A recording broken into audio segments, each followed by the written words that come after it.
परिवेश में, किसी समय में, काल में क्यों ना हो, परंतु प्रतिभा विकास के लिए वक्त और समय जरूर मायने रखता है।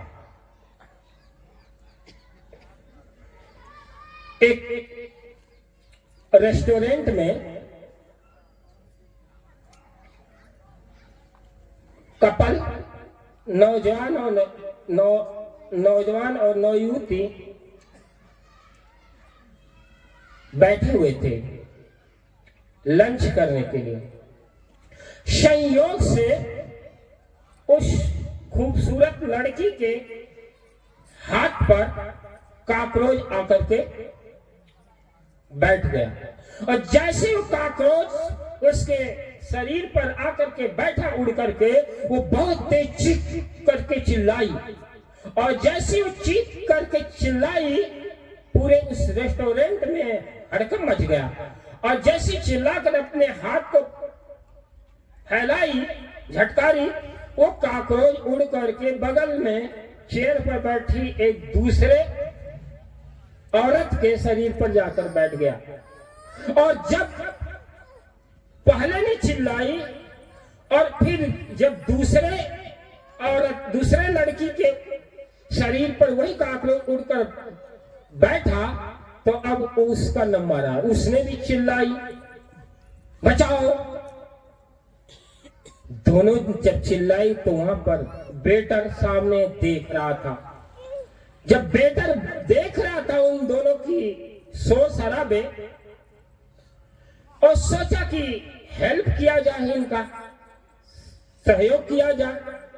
और जब आगे बढ़ा तो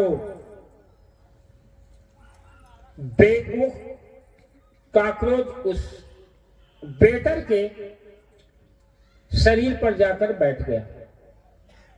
कॉकरोच जब उस वेटर के शरीर पर जाकर बैठा,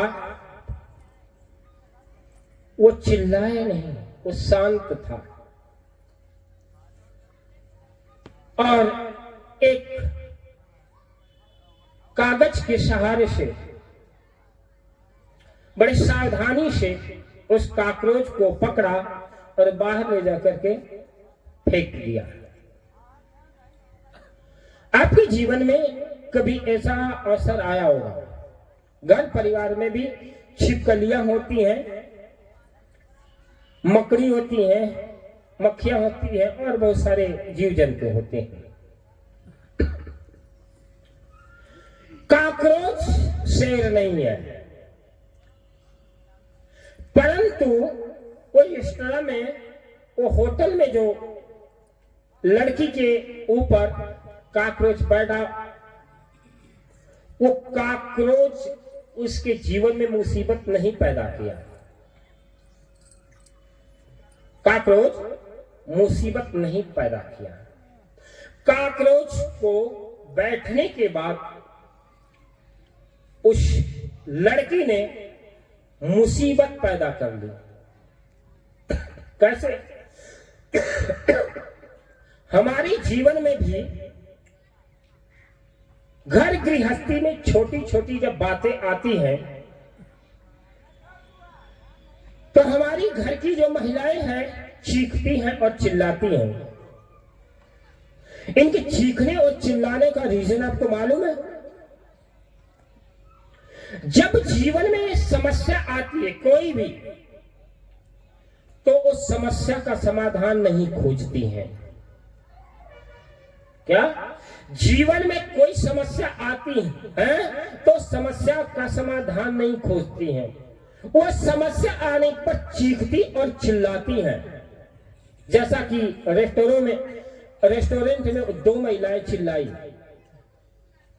अर्थात कॉकरोच का बैठना कोई मुसीबत नहीं है। अगर कॉकरोच का बैठना मुसीबत होता तो वेटर के सिर पर भी बैठा, लेकिन वो बड़े नॉर्मल ढंग से उस दिक्कत को, उसके बैठने से, उसके अपने प्रॉब्लम को सॉल्व कर लिया। बड़े सावधानी से जो है समाधान में बदल दिया। अक्सर हम घर गृहस्थी में देखते हैं, जीवन में देखते हैं कि महिलाएं छोटी छोटी बातों में झगड़ने लगती हैं। इन झगड़ों का कारण क्या होता है? इनके दो कारण होते हैं। पहला कारण है कि हम परिस्थितियों को दोष देते हैं। पहला कारण कि हम परिस्थितियों को दोष देते हैं। दूसरा, हम व्यक्ति को नहीं समझ पाते। अर्थात वो पति है तो पत्नी उस अपने पति की भावनाओं को नहीं समझती है, या पति किस परिस्थिति में उसकी परिस्थिति को समझना नहीं चाहती है। ये दो कारण। तीसरा कोई कारण है, घर में वही नारी घर को सुकून और शांति में बना सकती है जो घर के सदस्यों की भावनाओं को समझने में कुशलता हासिल कर ले। जैसे मैंने कहा न्यूटन, अब न्यूटन गुरुत्वाकर्षण का क्या नियम है? गुरुत्वाकर्षण का नियम यह है कि अगर आप जो चीजें आप ऊपर फेंकते हैं वो वापस पृथ्वी के तल पर आकर गिरता है। मन का गुरुत्वाकर्षण आपके इमोशंस, आपकी भावनाओं के तल पर चलता है। जैसे मैंने कल बता रहा था लॉ एक्शन पावर, आज मैं गुरुत्वाकर्षण के बारे में बता रहा हूं। शायद इसको बड़े और सरल ढंग से बताने का प्रयास करता हूं। ये आपका मस्तिष्क है और आपका ये पैर है। ये मस्तिष्क में विचारों का तल है, मस्तिष्क में विचार है, और ये पैर है। इस पैर के अंदर 36 करोड़ नर्वस सिस्टम का केंद्र है। अर्थात ब्रह्मांड यानी मस्तिष्क के लेकर संपूर्ण शरीर का दक्षिणी ध्रुव का तल हमारा पैर है। आकाश में क्या है? अगर कोई कहे कि आकाश कोई तत्व है तो आकाश कोई तत्व नहीं। मस्तिष्क क्या है? आकाश है, क्योंकि इसमें केवल विचार ही तैरते हैं। क्या? विचार ही तैरते हैं। यहां मस्तिष्क में कोई भी अस्थाई नहीं है। अर्थात आकाश में कुछ भी फेंकिए तो कहां? धरती पर आता है। मस्तिष्क में कुछ भी डालिए, मस्तिष्क में किसी अच्छे विचार डालिए, बुरे विचार डालिए, वो अच्छे विचार और बुरे विचार आपके केवल मस्तिष्क में नहीं रहेगा, बिल्कुल मस्तिष्क में नहीं रहेगा। वो मस्तिष्क क्या करेगा? सीधे आपको हार्ट को ट्रांसफर कर देगा। और हार्ट क्या करेगा? यहाँ डॉक्टर भी बैठे हैं, उनको भी समझने की जरूरत है, क्योंकि मैं तो स्पिरिचुअल लाइफ जीने वाला हूं और यही बात बता देता हूं। अगर इस विज्ञान को, न्यूटन को समझ लिया जाए, लॉ एक्शन पावर को समझ लीजिए, कबीर को समझ लिया जाए, नानक को समझ लिया जाए, उनके जीवन दर्शन को समझ लिया जाए, तो मेडिकल साइंस बेकार हो जाए। मेडिकल साइंस की कोई जरूरत नहीं। Good mind is good health career, good health career is good mind. अच्छा अगर आपका मन है तो आप स्वस्थ हैं, और अच्छे भले स्वस्थ शरीर में ही अच्छा मनवास करता है। तो मन को ठीक करने के लिए मेडिकल साइंस की जरूरत नहीं है। अच्छे मन को रखने के लिए आपको क्या करना होगा? अपने कंसंट्रेट को बढ़ाना होगा और अपने मन को ठीक स्पिरिचुअल एनर्जी से भरना होगा। आध्यात्मिक बनाना होगा, धार्मिक बनाना होगा, प्रेमपूर्ण बनाना होगा, करुणावान बनाना होगा, दयावान होना पड़ेगा, सत्य से निश्चित होना पड़ेगा, सदाचारी होना होगा, नैतिकवान होना होगा, आदर्शवान होना होगा। तभी आप क्या करेंगे? तभी आप मेंटल नहीं होएंगे, आप मानसिक रोगी नहीं होएंगे। हम मानसिक रोगी क्यों होते हैं? किसी ने कुछ कह दिया और हम उस पर बैठ जाते हैं कि इसने मेरे को ऐसा कहा क्यों, उसने गाली मुझे दिया, और फिर हम सोचने लगते हैं कि इसने गाली मुझे क्यों दिया। बस यहीं से दिक्कत हो जाती है। दिया तो ठीक, लेकिन क्यों दिया ये गड़बड़। अगर उसने दिया तो बात यहां खड़ी हो जाती है कि आपने लिया क्यों। दिक्कत तब होती है किसी ने दिया और आपने ले लिया। आप किसी ने दिया और आपने लिया नहीं तो दिक्कत आपके पास है ही नहीं, दिक्कत तो उसके पास है। गाली दे रहा है, आपसे जलन कर रहा है, आपसे द्वेष कर रहा है, आपसे वैमनस्य कर रहा है, आपसे घृणा कर रहा है, वो कर रहा है, आप क्यों कर रहे हैं? प्रॉब्लम उसको है, उसके प्रॉब्लम को आप क्रिएट कर रहे हैं। यह दिक्कत है, दिक्कत आप में है। क्यों? लेने से। क्योंकि दूसरे की चीज को जब लेते हैं, चाहे वो अच्छी चीज होती है चाहे बुरी चीज, आपको दिक्कत ही देगी। आज नहीं तो कल जो भी चीजें देंगे लेंगे, लेने में दिक्कत है, क्योंकि देना पड़ेगा। कर्म का सिद्धांत है, आप कर्ज लिए तो देना पड़ेगा, चुकाना पड़ेगा। माँ बाप ने आपको जीवन दिया है तो या तो आपने उससे कुछ लिया है या फिर आप उसका कर्जा चुकाने के लिए आए हैं। प्रकृति का नियम यही कहता है, और गुरुत्वाकर्षण, न्यूटन भी ये कह रहा है और वेदांत भी यही कह रहा है। दृष्टा, दृश्य और दर्शन।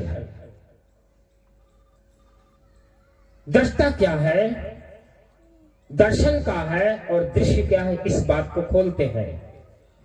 शायद यहां बैठे बहुत सारी महिलाओं को नहीं पता पड़ेगा, कुछ लोग हैं उनको ही हम बताना चाहेंगे, क्योंकि ये लोग तो बस भोजन करेंगे, खाएंगे, फिर वो झगड़ने लगेंगे घर में जाकर के।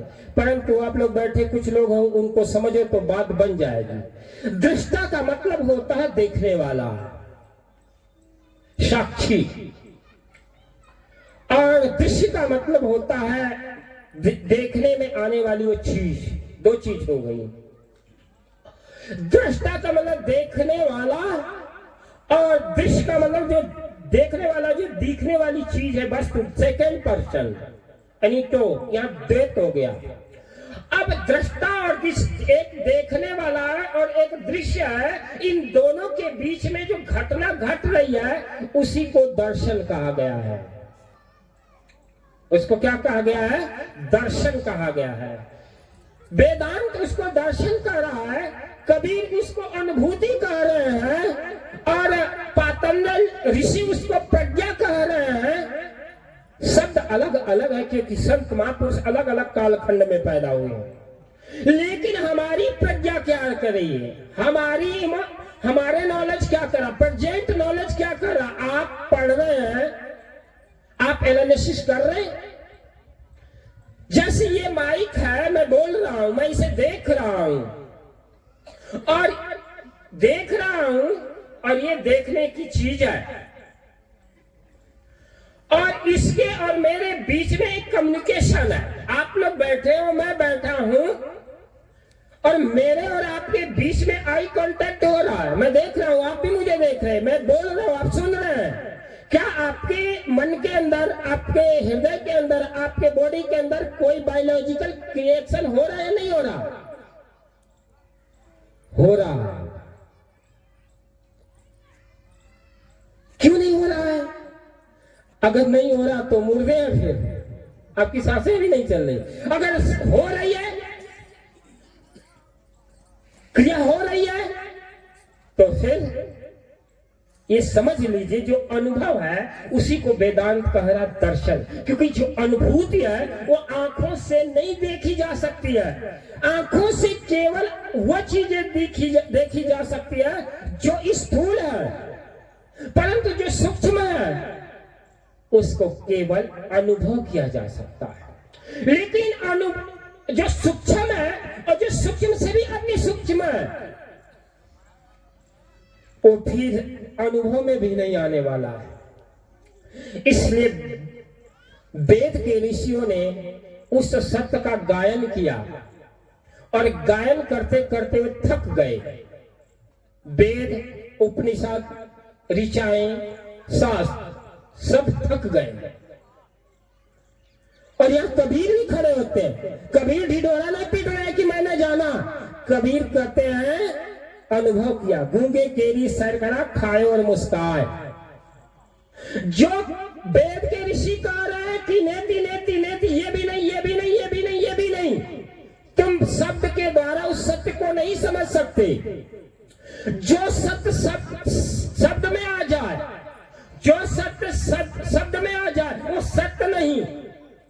सत्य शाश्वत है और व्याख्या से परे है। उस शब्दों में पिरोया नहीं जा सकता, वाणी में समाने की चीज नहीं है। इसलिए तो कबीर ने कहा ठेठ भाषा में गूढ़े केरी सरकार।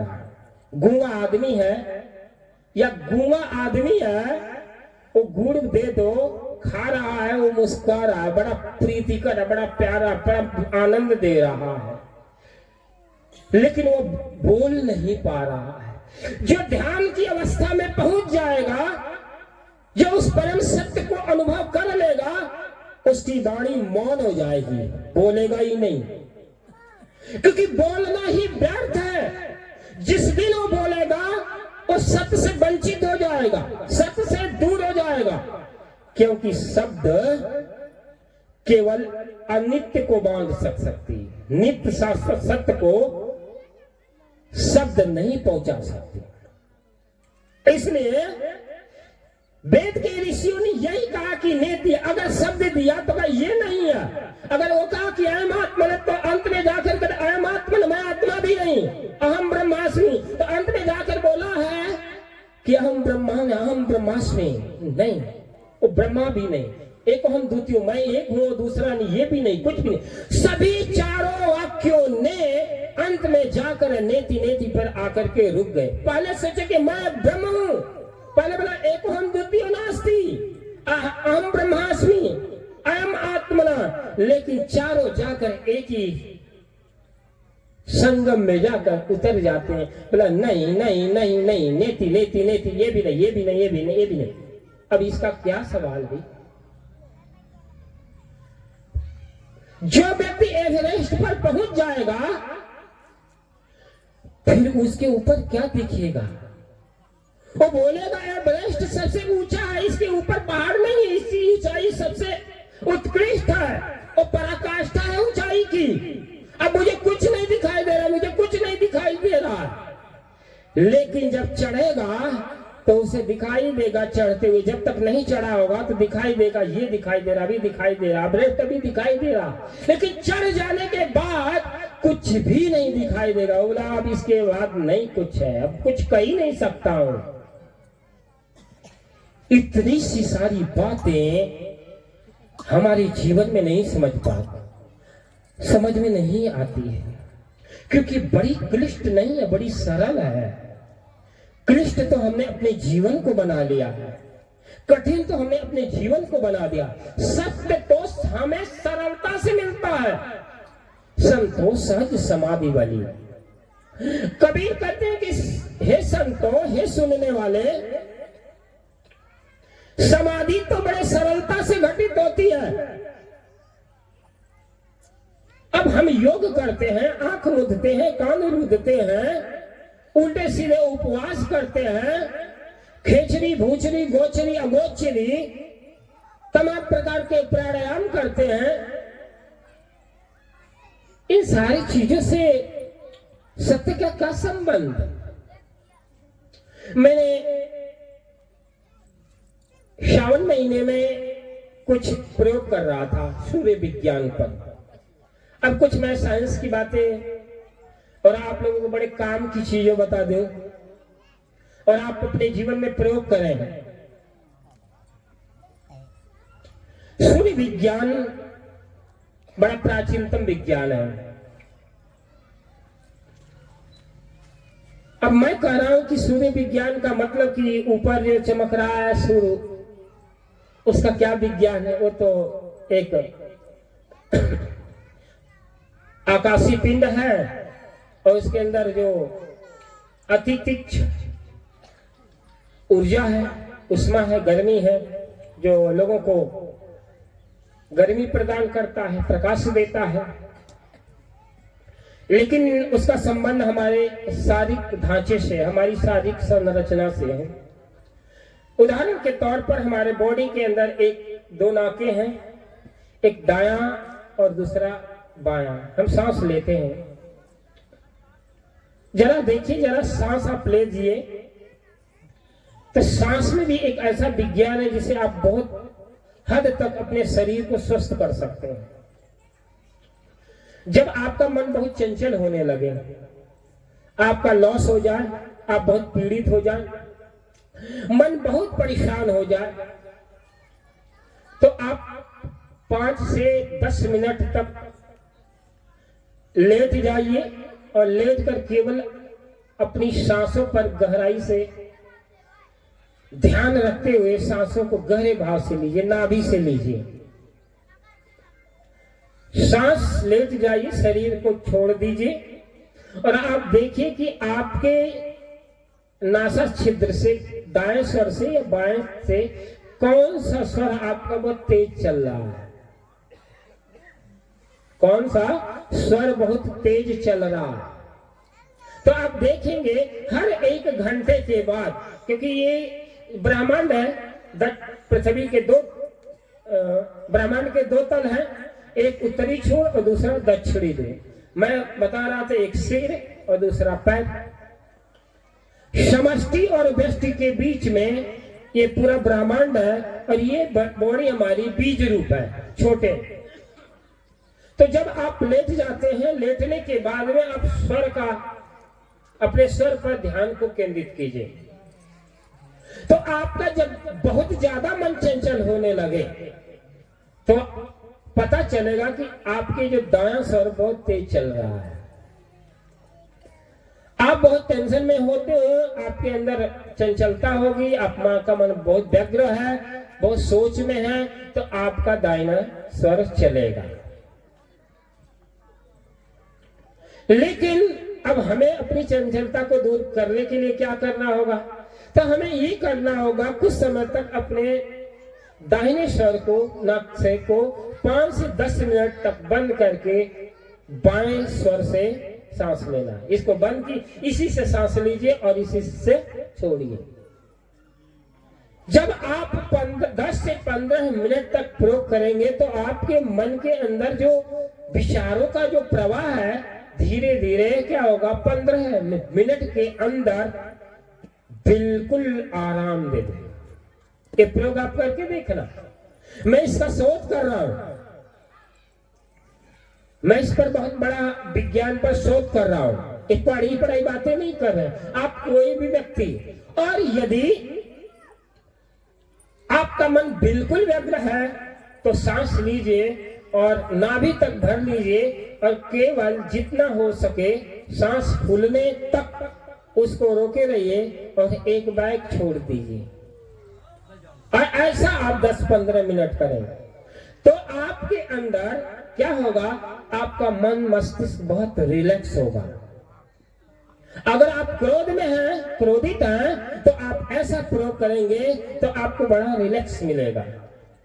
आपका मन कभी भी विकारग्रस्त है, आप ऐसा प्रयोग करके इसका परीक्षण कर सकते हैं, क्योंकि ये विज्ञान है।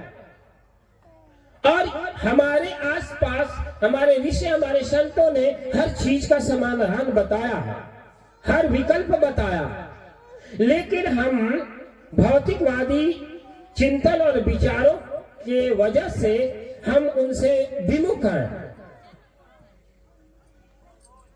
टेंशन क्यों होता है, उलझने हमारे जीवन में क्यों आती है? कभी आपने सोचा है, अगर आ भी गई तो इसका समाधान हम क्यों नहीं निकालते? पहली बात, हम भूलवश, अज्ञानतावश परिस्थितियां निर्मित करते, और जब परिस्थितियां निर्मित हो जाती हैं, परिस्थितियों में हम घिर जाते हैं, फिर क्या होता है कि हम अधीर हो जाते हैं, अपने धैर्य को खो देते हैं। भगवान कृष्ण ने गीता में कहा है, क्या कहा है कि हे अर्जुन, जो व्यक्ति की बुद्धि भ्रमित हो जाती है, अर्थात जिस व्यक्ति की बुद्धि भ्रमित हो जाती है, वो कामनाओं का बीज बोने लगता है। बुद्धि के भ्रमित होने से कामना से भर जाता है। कामनाएं व्यक्ति को विचारों में उलझाती हैं, और जैसे जैसे कामनाएं उलझाती हैं, मन संकल्प विकल्प में फंसता चला जाता है। और जब मन और संकल्प विकल्प में फंसता चला जाता है तो बुद्धि भ्रष्ट हो जाती है। जब बुद्धि भ्रष्ट हो जाती है तो काम और क्रोध का जन्म होता है, और एक काम, क्रोध और लोभ, इन तीन का जन्म होता है, तो उस व्यक्ति का सर्वनाश हो जाता है। इतना धारदार बात बोल दिए। अब बताते हैं कि जो व्यक्ति काम, क्रोध और लोभ से ग्रसित है, उस व्यक्ति का सर्वनाश हो जाए, तो आप सोच सकते हैं कि कृष्ण किस बात को कहते हैं कि सर्वनाश हो गया।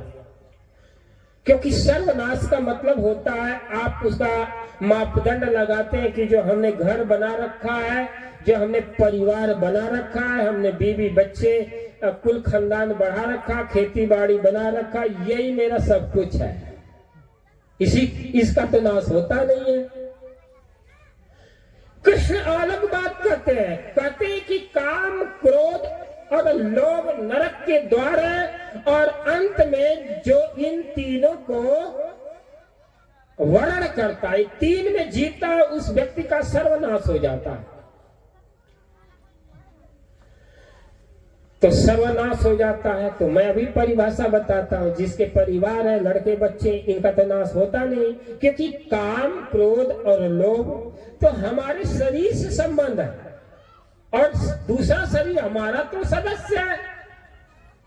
काम, क्रोध, लोभ तो हमारे मन के तलब का विषय है। तो अब मैं इसको और बारीक से खोलता हूं। क्रोध क्यों होता है? काम की निष्पत्ति से क्रोध का उदय होता है, और कामना की प्रवृत्ति से, कामना की पूर्ति से लोभ की निष्पत्ति होती है। अर्थात अगर आप कामना किए और आपकी कामना की पूर्ति हो जाती है तो लोभ पैदा होता है, और यदि कामना की पूर्ति नहीं हुई तो क्रोध पैदा होता है। अब तीन बातें हैं, और तीनों बातों को बड़े गंभीरता से सुने। तीनों बातों के बीच में सिर्फ काम है।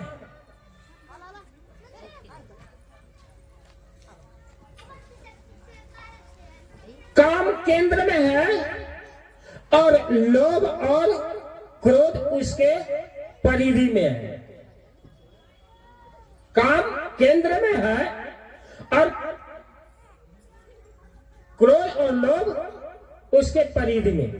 ऐसा ये समझ लीजिए कि किसी अणु का सूक्ष्मतम कण परमाणु होता है, तो सूक्ष्मतम इकाई तीन तत्वों से बनती है: इलेक्ट्रॉन, न्यूट्रॉन और प्रोटॉन।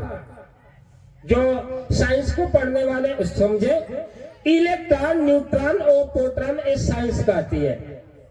भगवान श्री कृष्ण कहते साइंस, गीता ये साइंस।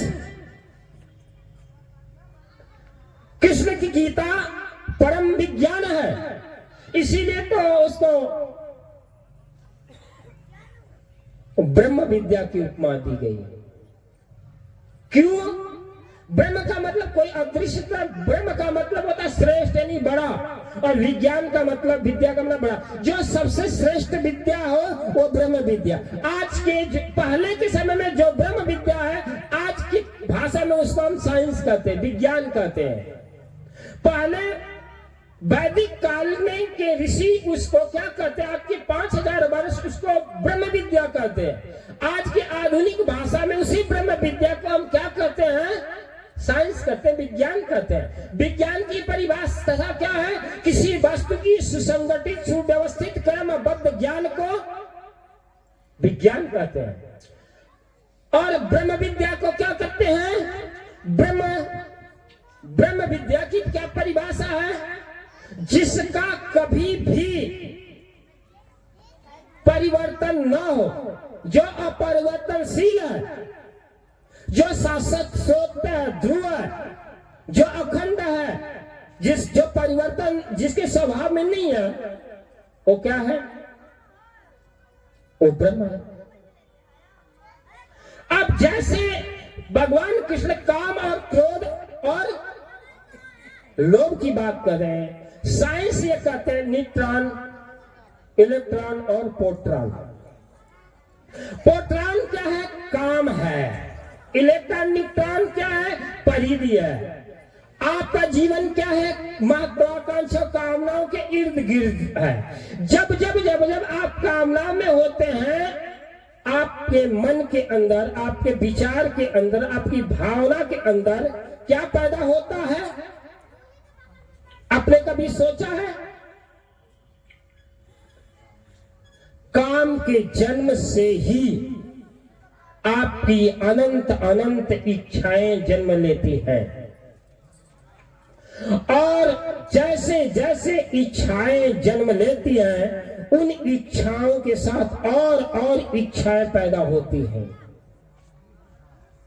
तो अब भगवान किस कहते? काम क्रोध ये 3 नरक के द्वार, इन में जीने वाला का सर्वनाश हो जाता है। तो ये कोई गलत बात नहीं है, क्योंकि जब आप क्रोध में होते हैं तो आपकी सारी स्नायु तंतुआं, जो नर्वस सिस्टम है, आपका ब्लड सर्कुलेशन है, वो क्या करता है? बहुत तेज हो जाता है। आपकी आंखें लाल हो जाती हैं। आप क्या बोल रहे क्या नहीं बोल रहे, आप विवेक खो देते हैं, बुद्धि भ्रष्ट हो जाती है। और जब बुद्धि भ्रष्ट हो जाती है तो क्या करना चाहिए क्या नहीं करना चाहिए, ये बात आप भूल जाते हैं। मैंने सुना है, एक बार की बात है, एक बनिया था, और बनिया व्यापार में अपना लाखों करोड़ों की संपत्ति गंवा दिया। लाखों संपत्ति गंवा करके बेदीन हो गया। अब घर में खाने के लिए कुछ बचा नहीं, तो क्या करें? पेट तो भरना है, तो धंधा चौपट, बिजनेस टूट गया। अब रोजी रोटी क्या करे? अब आस पास पड़ोस से कर्ज लेने लगा। कर्ज जब लेने लगा तो कर्ज लोग देंगे तभी जब कर्ज वापस मिलने की संभावना होगी। कोई भी व्यक्ति से आप कर्ज लेने जाएंगे और कर्ज देने वाला देख लेगा कि इसको कर्ज तो दे रहे हैं लेकिन मिलेगा नहीं, तो सीधे मना कर देगा कि भाई हम नहीं देंगे। हाँ, उम्मीद होगा कि ये दे सकता है तभी वो कर्ज देगा। तो कुछ समय तक तो पास पड़ोसी से कर्ज देते रहे, लेकिन एक समय आया कि जिनसे वो कर्ज लिया वो कर्ज देने में भी असमर्थ रहा, वापस कर्ज नहीं दिया। पत्नी गरीबी से मार से झुल्लाने लगी और झुल्लाने लगी, झगड़ने लगी। एक व्यक्ति ने उसके पुराने मित्र ने बोला कि नहीं देखो, तुमको एक सलाह देता हूं, इसको देखो, नाटक बच्चे के साथ खेल रही है, इसकी हरकतें देखो, 5 मिनट नहीं शांत। हमने बोला शांत बैठ जाए, जरा सा भी समझ नहीं कहां बैठे हैं हम, क्या कर रहे हैं। जरा सोचो, 2-4 और बच्चा पैदा करके खिला दें, थोड़ी यहां तक ये बच्चा रोकने की बात है। ये मन ही तो बच्चा है, वो तो शरारत करेगा, तू भी उसके साथ शरारत कर रहे हो। हंसी आती है, अफसोस भी होता है कि कितना समय कितना परिश्रम करके आ रहे हैं, लेकिन बचपना नहीं जा रही। इसीलिए तो मैं आना नहीं चाहता कि भाई ऐसे भूमिका मेरे जो मेरी बातों को समझने वाले हो। अब बच्चा खेलने खिलाने वाले कूद फानी में बैठ के मैं क्या करूं, मेरे को समझेगा ही नहीं कोई। तो वहीं उस बाजार में जाए जहां उस बाजार में जाए जो कीमत हो। अब 2-4 कीमत वाले बैठे हो, ना समझ पाते, मैं नहीं समझ पाता। जीवन को व्यर्थ में मत गवाओ। हंसना, खेलना, खाना, नाचना, गाना ये जिंदगी के हिस्से हैं। इसके हम विरोधी नहीं है। मौज करो, एंजॉय करो, खूब मस्ती करो, खूब बच्चे को लाड प्यार करो, लेकिन जो प्यार करने वाला जगह है वहां तो नहीं करते। और जहां समझ की बात है, जहां बुद्धि विवेक की बात है, ये तो समझ ले। और यहां यदि समझ लोगी तो जो घर में जो महाभारत कर रहे हो वो महाभारत बंद हो जाएगी। जो हरकतें अपने पति के साथ कर रही, अपनी सास के साथ कर रही है झटौल, वो यहां आकर के बंद होने की भूमिका। यहां समझ नहीं है, यहां दिमाग नहीं लगा रहे, यहां समय ठीक से दिमाग नहीं लगाते हैं। हमारे जाने के बाद वहां पर महाभारत करेगी।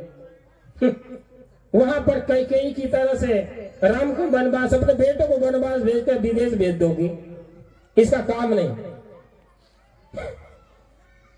चलो मूल बात पर आते हैं। तो बनिया था, उसका पुराना मित्र था, काम की बात समझ लो। बनिया था और बनिया ने अपने मित्र की बात सुनी।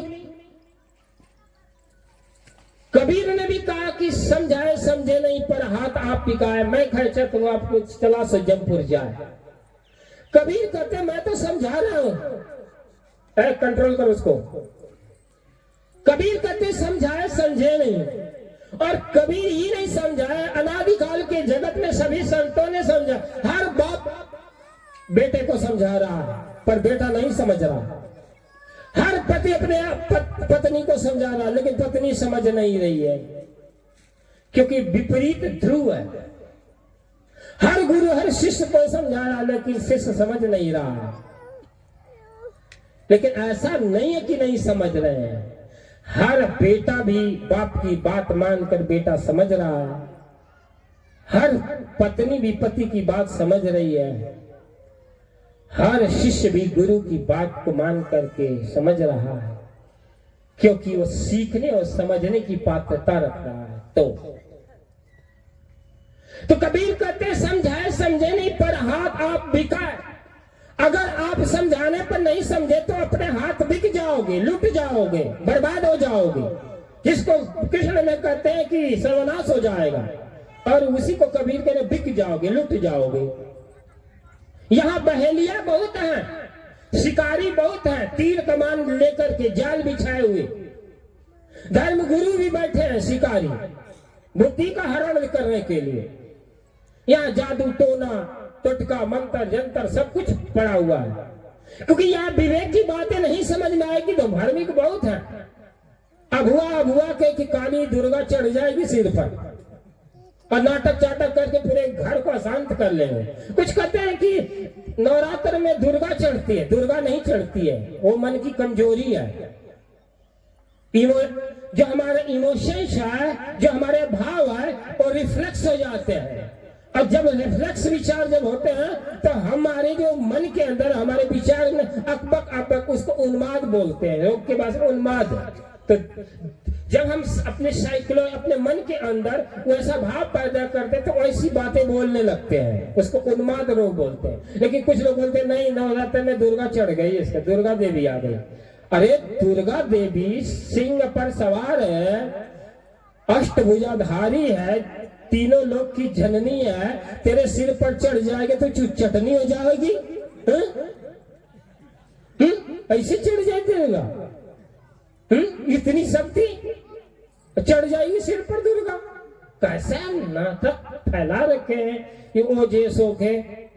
तो मैं कह रहा था कि बनिया ने बताया कि देखो अपने जो घर को बेच दो और बेचने के बाद में चले जाओ, वहां पर एक ट्रांस साइबेरियन मार्ग देश है, वहां पर एक नीलामी होती है खेतों की, और 5 लाख रुपया जमा कर दो।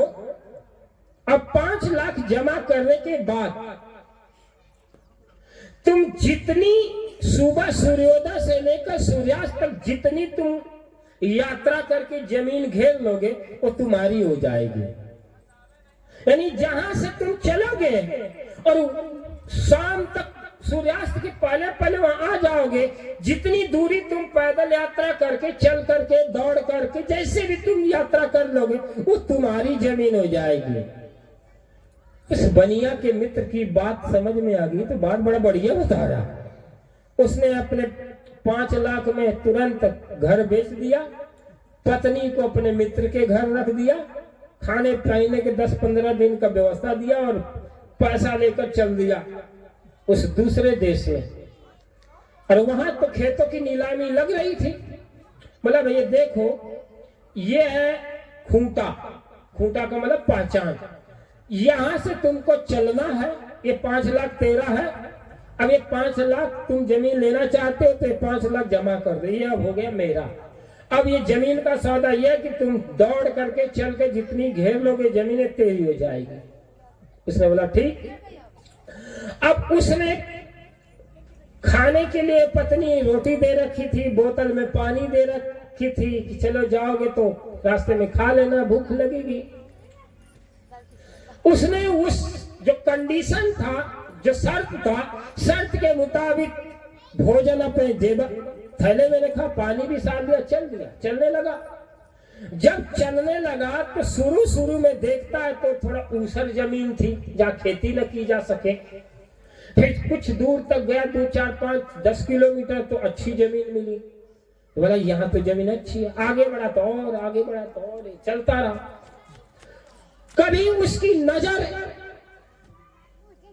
खेत पर पड़ती, कभी सूरज पर पड़ती, कभी खेत पर पड़ती, कभी सूरज पर पड़ती। भूख लगी है, प्यास लगी है, भोजन नहीं कर रहा, क्योंकि अगर हम भोजन करेंगे तो 5-10 मिनट लगेगा और भोजन कर लेंगे तो चलने में दिक्कत आएगी। और वो चलता रहा। जैसे जैसे आगे बढ़ता गया तो और ज्यादा से ज्यादा उपजाऊ जमीन दिखाई देने लगी। उसने क्या किया, वो दौड़ने लगा, दौड़ते दौड़ते जमीन घेरने लगा। जब देखा कि अब तो सूरज ढलने को है और उसको याद आया कि यदि मैं जहां से चला हूं वहां वापस नहीं पहुंचूंगा तो मेरा 5 लाख रुपया भी डूब जाएगा और जमीन भी नहीं मिलेगी। उसने बोतल का पानी फेंक दिया, भोजन भी फेंक दिया, क्योंकि इतना वजन भी उसको बोझ पड़ रहा था, भारीपन में लग रहा था। भोजन भी छोड़ दी, फेंक दिया, पानी भी 1 लीटर फेंक दिया और फिर वहां से लौटा, दौड़ने लगा। कभी सूरज की डूबती किरणों को देखता और तेजी करता, दौड़ते दौड़ते सूरज अब डूबे तब डूबे, ऐसी स्थिति आ गई। तब तक 2 किलोमीटर रह गया। कहा जाता है उसने इतनी तेज दौड़ लगाई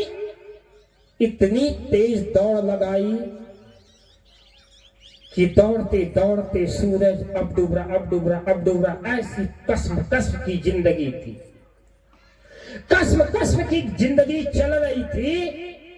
और आते आते केवल 3 फीट जमीन शेष रहा। उस पहचान जो चिन्ह जहां उसको छूना था, स्पर्श करना था, वहां पहुंचना, 3 फीट रह गई और मुख से खून फेंक दिया और मर गया। मर गया। न जमीन मिली, न धन मिला और न उसकी कामना जीवित रही। इस दुनिया से चल दिया। ये कहानी हमारी और आपकी नहीं है, ऐसा नहीं। हम भी दौड़ रहे हैं इसी दौड़ में, जिस तरह से वो बनिया दौड़ रहा था। सुख की दौड़, सुख की मांग, सुख की प्यास हमें दौड़ा रही है, हमें भटका रही है। इसी बात को तो कृष्ण कहते हैं कि जो कामनाओं का अंत नहीं किया, कामनाएं उसकी अंत कर देंगी। जिसने क्रोध को अंत नहीं किया, वो क्रोध उसका अंत कर देगा। कृष्ण कहते हैं जिसने लोभ का अंत नहीं किया, वो लोभ उसका अंत कर देगा।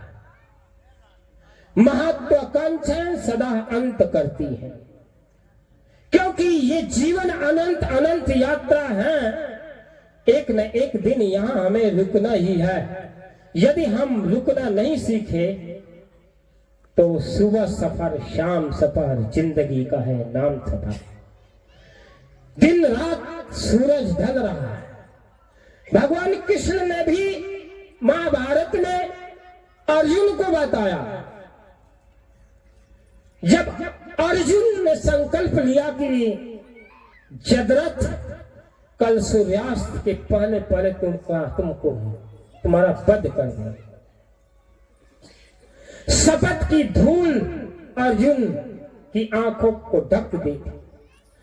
और युद्ध करता करता जब शाम हो गई तो कृष्ण ने कहा कि हे अर्जुन, तुम अपने लक्ष्य को देखो। और जो व्यक्ति अपने लक्ष्य पर ध्यान नहीं देता, वो कभी भी प्राप्त लक्ष्य को नहीं कर सकता। तुम जदरथ को देखो, सूर्य को नहीं देखो।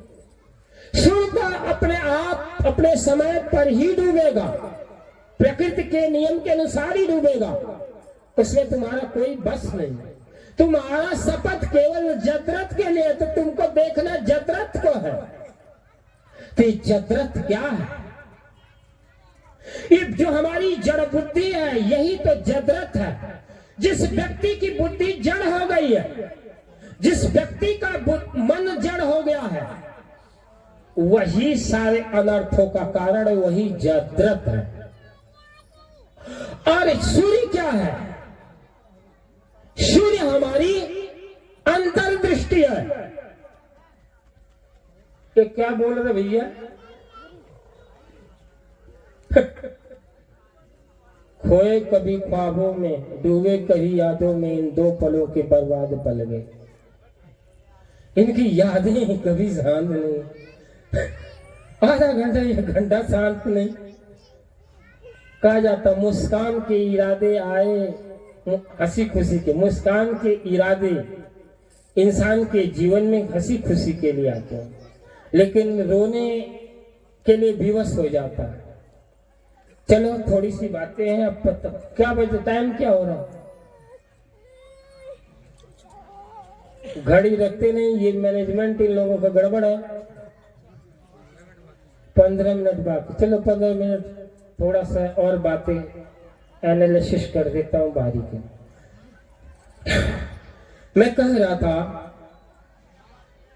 आज कार्तिक पूर्णिमा है। अधिकांशतः महात्माओं का प्रादुर्भाव पूर्णिमा को होता है और अमावस्या। पूर्णिमा अमावस्या हमारे लिए परम पावन होता है। क्यों पावन होता है? अमावस्या अंधेरा का अंतिम पड़ाव है और पूर्णिमा उजाले पक्ष का अंतिम पड़ाव है। अमावस्या के बाद उजाला प्रारंभ होता है और पूर्णिमा के बाद अंधकार का प्रारंभ होता है। हमारी बातें समझ में आ रही है? इन दोनों में महापुरुषों का बड़ा संयोग रहा है। हमारे भारतीय दर्शन कह लो या अन्य संतों की बातें कर लो, पूर्णिमा में और अमावस्या में पुण्य का कार्य आयोजित करना चाहिए। पुण्य का मतलब कि घर में क्लेश मत करो, उस दिन उत्सव मनाओ, घर को लीपो पोतो, साफ सफाई स्वच्छता रखो।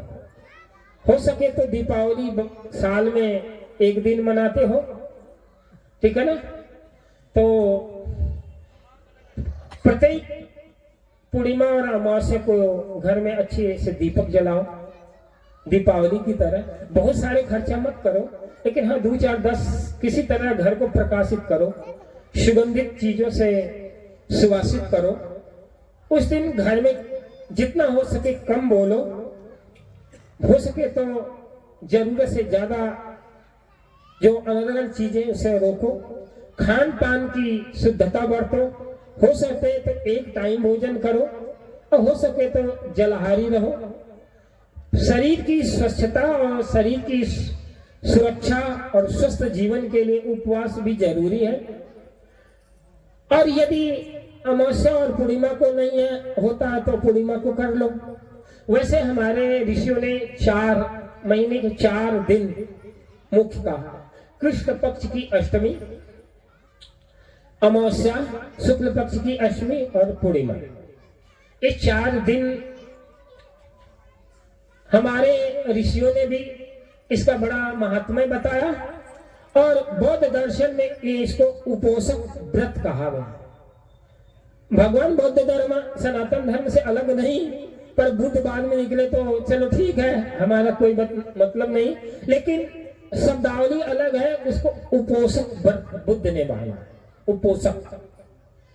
हम उसको उपवास करते हैं, बौद्धिस्ट उसको उपोषक व्रत करते हैं। जो ऐसे बौद्धिस्ट, मैं बौद्धिस्टों में काफी क्लोज हूँ, बौद्धिस्ट हमें बुलाते हैं, साधना पद्धति सीखते हैं, तो हमें बहुत गहराई से पता है। तो आप लोग अपने जीवन में 4 दिन नहीं तो कम से कम 2 दिन, और 2 दिन नहीं तो 1 दिन तो ऐसा अनिवार्य करो। क्योंकि देखो, आप अगर ज्यादा हो सकते हफ्ता में 1 दिन तो सोमवार को तो कर ही लो, क्योंकि इससे आपके घर और परिवार और सदस्यों के बीच में पॉजिटिव एनर्जी आएगी। और जब आपके अंदर पॉजिटिव एनर्जी आएगी ना, तो जो शैतान है ना मन का, वो शैतान आप के ऊपर हावी नहीं होगा। तो मैं क्या कर रहा था, अमावस्या, पूर्णिमा, अष्टमी, शुक्ल पक्ष और कृष्ण पक्ष, ये 4 दिन, ये आध्यात्मिक दृष्टिकोण से, सामाजिक दृष्टिकोण से, पारिवारिक दृष्टि से, वैज्ञानिक दृष्टिकोण से, चारों दृष्टिकोण से लाभकारी है। अभी चारों बातें फैलाएंगे तो बहुत सारी समय लगेगा। तो इतना समझ लो कि सूर्य की जो देशांतर क्रियाएं हैं, सूर्य एक ऊर्जा का केंद्र है। ऊर्जा का मतलब एनर्जी देता है। चंद्रमा सूर्य से ऊर्जा लेकर के हम सभी को शीतलदायी रश्मि प्रदान करता, वो शीतल एनर्जी है। और कृष्ण पक्ष की अष्टमी और शुक्ल पक्ष की अष्टमी, ये दोनों का संयोग है। तो इन समय में, चारों दिनों में अगर हम घर को सुंदर से सजाते हैं, सुगंधित रखते हैं, घर के परिवार के लोगों को बड़े बड़े आमोद प्रमोद से रखते हैं, ज्यादा व्यर्थ की बातों में नहीं पड़ते हैं, एक उत्सव मनाते हैं, तो इसका बहुत बड़ा लाभ मिलता है। क्योंकि हमारी जो जीवन ऊर्जा है, इसमें हमारे जीवन में सकारात्मक गुणात्मक परिणाम लाते हैं। जैसा में कि चाहे वो बुद्ध हो, कबीर हो, नानक हो, महावीर हो, ये सारे लोग पूर्णिमा पूर्णिमा पूर्णिमा पूर्णिमा को क्यों पैदा हुए? जरा सोचे इनके पीछे क्या विज्ञान है। ये महात्मा पूर्णिमा, ज्येष्ठ पूर्णिमा में कबीर क्यों पैदा हुए? वैशाख पूर्णिमा के दिन में क्यों पैदा हुए बुद्ध? नारद कृष्ण कार्तिक पूर्णिमा में क्यों पैदा हुआ और बहुत सारे संत हैं दिव्य मानव जो पूर्णिमा को पैदा हुआ। इसका पीछे इसे रहस्य, जो आत्माएं पूर्व जन्मों से पुनीत कर्म करके अपने को पवित्र कर लेती हैं और उनका इस संसार में आना केवल निमित्त मात्र रहता है, जिसको मैं कहता हूं भवयोगी, भव प्रत्यय योगी। भगवान कृष्ण क्या कब पैदा हुए? जन्माष्टमी, कृष्ण जन्माष्टमी मनाते, कृष्ण पक्ष की में पैदा हुए, अष्टमी के दिन पैदा हुए। लोग कहते हैं कृष्ण बड़े काले थे, कृष्ण बहुत सुंदर नहीं थे। हमने कृष्ण की फोटो बड़े सुंदर बना ली, हो सकते हैं कृष्ण काले थे नीले थे, ये में सवाल नहीं है, लेकिन कृष्ण रंग जो होता है, जो नीला रंग है, वो बहुत शांति प्रिय, शांति का प्रतीक है। सफेद रंग भी शांति का है, लेकिन नीला जो रंग होता है, कृष्ण रंग जो होता है, वो क्या है? गहरे शांति का प्रतीक होता, अंतर शांति का प्रतीक होता। ये बाहर की शांति का प्रतीक है। और लड़ाई हो रहा है, युद्ध चल रहा है, तो सफेद झंडा लहरा देंगे कि भैया शांति करो, युद्ध मत करो। अब अगर हम मर जाते हैं तो कपड़ा पहना उड़ा देते हैं, सफेद कपड़ा 3 गज का, कि ये कफन हो गया। अब ये शरीर इसका शांत हो गया, इसके अंदर हलन चलन नहीं है, तो ये जिसका शरीर शांत हो गया, यानी सफेद वस्त्र को धारण कफन ओढ़ लिया, मर गया है। ठीक है, मैं मरा नहीं हूं, अभी बोल रहा हूं, लेकिन कहने का मतलब है, आप समझ सकते हो कि मरा कौन है? मरा, सच्चा मरा वही है जो फिर जन्म नहीं लिया। मरते मरते जग मुआ न जाने को, ऐसा होके नाम है जो बहुत ही न मरना। सच्ची मृत्यु वही वर्ण करता है जो इस जीवन में ऐसा कर्म करे फिर दूसरा जन्म न ले, उसकी अंतिम मृत्यु, इसके बाद उसको फिर मरना न हो, उसकी मृत्यु सार्थक है और उसका जन्म ही सार्थक है। तो जो पूर्णिमा में जो पैदा हुए, अब कुछ लोग कहते हैं कि आकाश में से उतर आए कमल के फूल पर कबीरपंथी, अब उनके दिमाग को पता न क्या लग गया, कौन सा जंग समझ में नहीं आता है। कहते हैं कि कौन से ज्येष्ठ मास में कबीर आसमान में तारा के फूल पर जाके प्रकट हो गए, और वो फिर फूल बन गए और जा करके सतलोक में बैठे हुए। ये तो जिस कबीर ने भगवान शब्द की खंडन करते रहे। भगवान का मतलब 6 भागी कला है, भगवान का मतलब 6 भागी कला है। संत तो 6 भागी कलाओं का त्याग कर देता, वो त्याग का भी त्याग करता, तभी तो संत है। जिसके अंदर यश हो, कृति हो, ज्ञान हो, विज्ञान हो, ब्रह्मण्यता हो, ऐश्वर्य है, भोग हो, ये 6 ऐश्वर्य जिसके पास शक्ति हो, 6 ऐश्वर्य से सब व्यक्ति भगवत्ता को उपलब्ध हो गया। और ये 6 चीज तो त्यागने से तो संत होता, परंतु जो कबीर ने छोड़ दिया तो उसको कबीर की फोटो लगा दिए सोने के सिंहासन। जो कबीर जीवन भर झोपड़े में रहा, जीवन भर झोपड़े में रहा, उसको फोटो में सोने के छत पर बैठा दिया। जरा देखो करामा। और यही नहीं, सोने के छत पर नहीं बैठाया। और उनका इतिहास देखो कि लोग कहते हैं कि साधु संत आ जाते तो खाने के लिए उधार मांगना पड़ता था। उधार साधुओं को खिलाते, आटा दाल चावल उधार बनिया से लेकर देते, खिलाते। उनके पास इतना पैसे नहीं था, इतनी गरीबी। 650 वर्ष पहले कितनी अमीरी रही होगी। कुछ लोग थे काशी नरेश, फलाने नरेश, बिजली का पठान, उनको खूब धन लुटा दिया। अरे तो लुटा दिया तो कहाँ था? बड़ी विचित्र विचित्र बनना, मेरे को बड़ा अफसोस होता है। क्या सब रच पच देते हैं। कुछ तो कहते हैं कि सतलोक में आज भी बैठे हैं कबीर साहब, और कहा जाता है उनके बाप मातारी मर जाते हैं तो नारियल फोड़ते हैं, और नारियल फोड़ के उनको भी सतलोक पहुंचा देते हैं। बाप आपका मर जाए, वो कर्म कुछ भी करे, और ये कबीरपंथी नारियल फोड़ करके पान परवान चौकी आरता करके उनको सीधे सतलोक भेज देते हैं। ये इनकी विचित्र विडंबना को मैं समझ नहीं पाया आज तक। अरे कभी उल्टे सीधे बैठ जाते तो उत्तर प्रश्न करने लगते हैं और नाराज भी हो जाते हैं। मतलब ये सब बकवास बात बंद करो, आगे जाओ, हमें ये सब बातों में कोई इंटरेस्ट नहीं है। तो बहुत सारी बातें, तो कबीर वैज्ञानिक तथ्य पर चले, समझाए समझे नहीं पर हाथ आप ही का मैं खचत आप चलासु जमपुर जा। कृष्ण भी उसी बात को समझा रहे हैं, लेकिन समझता कौन है? कुछ चंद लोग ही समझ पाते हैं। तो ज्येष्ठ पूर्णिमा में वो दिव्य आत्माओं का उदय होता है जिन्होंने अपने जीवन में सारी वासना को जला दिया। उनका ये अंतिम जन्म हो और वो केवल एक निमित्त कारण जीवन धारण किए, जिसको भाव प्रत्यय योगी कहा गया। भगवान कृष्ण का अंतिम जन्म, अब कह रहे हैं कि भगवान कृष्ण के, भगवान विष्णु के कितना 10 अवतार थे, वो जन्म थे। बड़ा, नरसिंह, फलाना, रामावतार, कृष्णावतार, ये जितने भी अवतार हैं, ये समझ लो जन्म। अवतार और उतार दो शब्द हैं।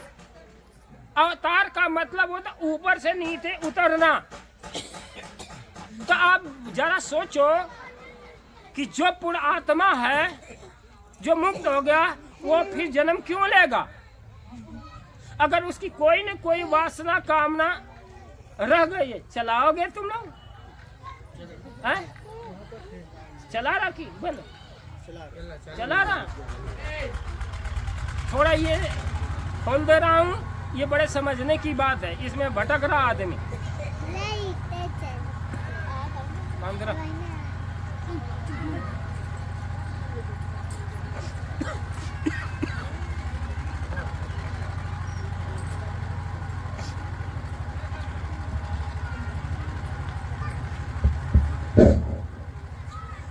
एक शब्द है अवतार और दूसरा शब्द है उत्तार।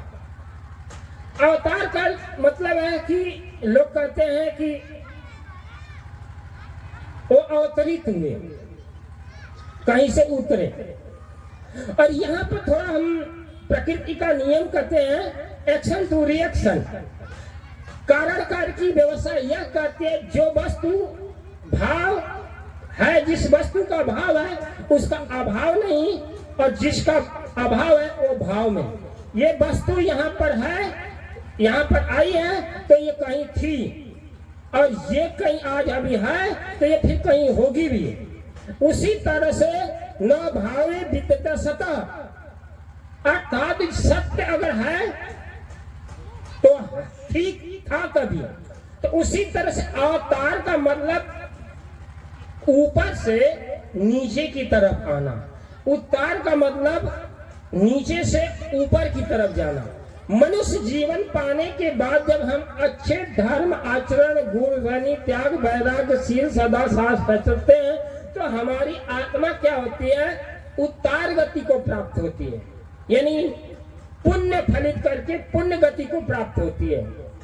और जब कुछ अंश शेष रह जाता है उस कर्म भोग के लिए फिर हमें आना पड़ता है, चाहे वह धर्म का प्रचार हो, धर्म की संस्थापना करने के लिए हो, या और सारी चीजों के लिए हो, उसको इस संसार मानव का कल्याण करना हो, धर्म की स्थापना के साथ साथ मानव हित करने की भावना हो, लोक हित लोक कल्याण की भावना हो, जो भी निमित्त महत्वाकांक्षा हो, अगर वो भावना हमारे अंदर है तो वो भावना ही हमें दूसरे जन्म में ला पटकेगी। जैसे जड़ भरत भाव प्रत्यय योगी थे, लेकिन मरते समय एक छोटा सा हिरण का बच्चा पाल रखा था। अब मरते मरते उनके मन में ये चिंता सताने लगे कि मैं अगर शरीर छोड़ दिया तो ये छोटे बच्चे हिरण का क्या होगा। बस हिरण का थोड़ा सा ख्याल, हिरण के बच्चे का ख्याल उनको ले जाकर के हिरण की योनि में ले जाकर पटक दिया।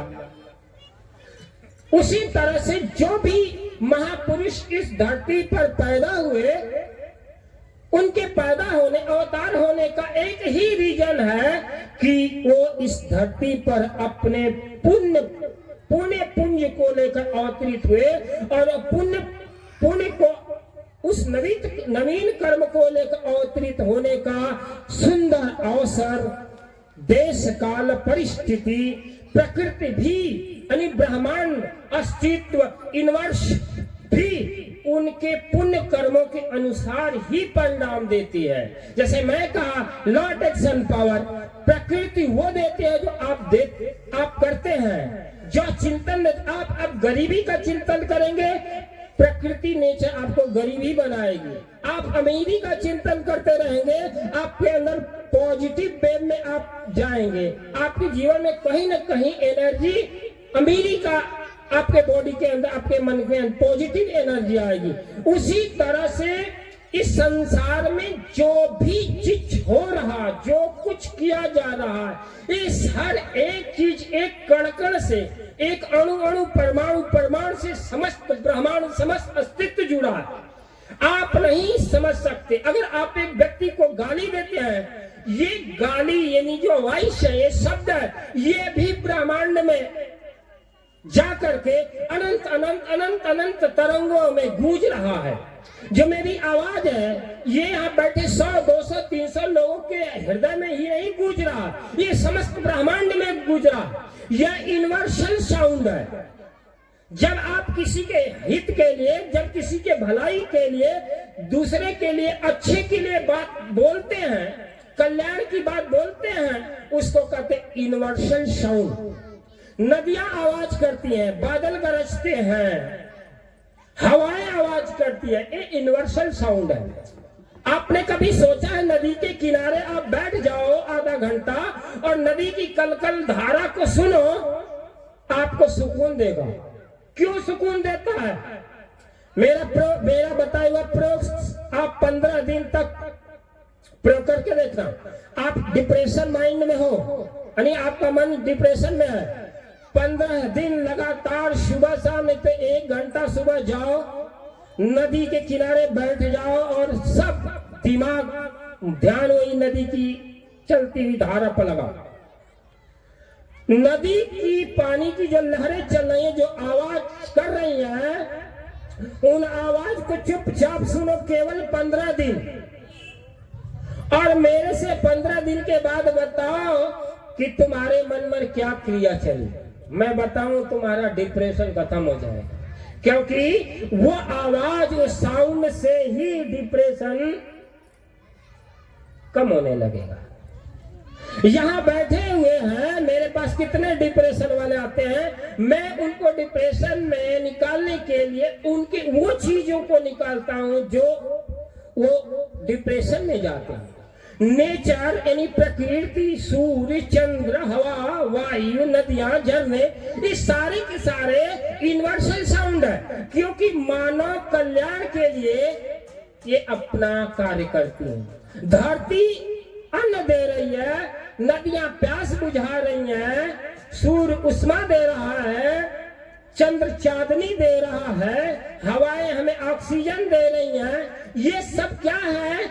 यूनिवर्सल ब्रह्मांड का आशीर्वाद। उसको यूनिवर्सल कृपा, ब्लेसिंग पावर समझो, कृपा समझो, आशीर्वाद समझो, चाहे भगवान का आशीर्वाद समझो। शब्दों में मत उलझो। शब्दों उलझाते हैं, लेकिन उन शब्दों को समझने की क्षमता आपके अंदर होनी चाहिए। तो मैं ही कह रहा था कि जो हम बातें बोल रहे हैं, मैं अपने लिए नहीं बोल रहा हूं, मैं आपके लिए बोल रहा हूं। मैं यहाँ आया हूं तो मेरा कोई यहाँ कार्य सिद्धि नहीं है, ये बारे में आप लोग बिल्कुल मत रहना, समझ में। और आप लोग यहाँ पर आए हैं तो ये एहसान मत करिए कि कबीरवल जिला इकाई कमेटी में पहुंच करके हमने बड़ा एहसान कर दिया। अगर आप 4 पैसा दान दिए हैं तो इसका भी एहसान मत कीजिए। अगर आप एहसान अपने मन में लिया कि मैंने दिया, तो आप मत दीजिए। क्यों? कि अगर जिस दिन ये चीज है आप प्रति आपका दिया हुआ दान और दान नहीं, क्यों आप ये मानिए कि आपने जो दिया है आपने कहीं से समाज से पाया है। जिस दिन आप जो कर रहे हैं उसका कर्ता का भाव रखेंगे, वो कर्ता बोध में फंस जाएंगे, वो आपका पुण्य कर्म से वंचित हो जाएंगे। लेकिन जो आप करेंगे, जो दान दे रहे हैं, बस देना है इसलिए दे रहे हैं, दिखाने के लिए नहीं दे रहे हैं, जताने के लिए नहीं दे रहे हैं, बताने के लिए नहीं दे रहे हैं, बस देना इसलिए दे रहे हैं, बस इतना रखिए। ये समता है, ये दान के तरीके हैं। ये तरीके से देंगे और देने की कोई कामना नहीं, देने के प्रतिपक्ष में आप कोई कामना न रखिए, तो वो दान आपके जीवन में बड़ा पॉजिटिव फल लाएगा। वो बहुत महत्वपूर्ण दान होगा।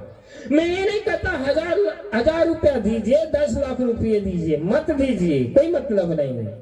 हम आपका पैसा लेने के लिए नहीं आए हैं, हमारे पास जो है वो भी ले लीजिए, कोई मतलब नहीं। क्योंकि जहां मांग है वहां बंधन है, जहां मांग खत्म हुई वही मुक्ति है। आप क्या मांग रहे हैं? आप प्रेम मांग रहे हैं, आशीर्वाद मांग रहे हैं, धन मांग रहे हैं, पुत्र मांग रहे हैं, नौकरी मांग रहे हैं, चाकरी मांग रहे हैं। आप मांग खत्म कीजिए, केवल कर्म कीजिए।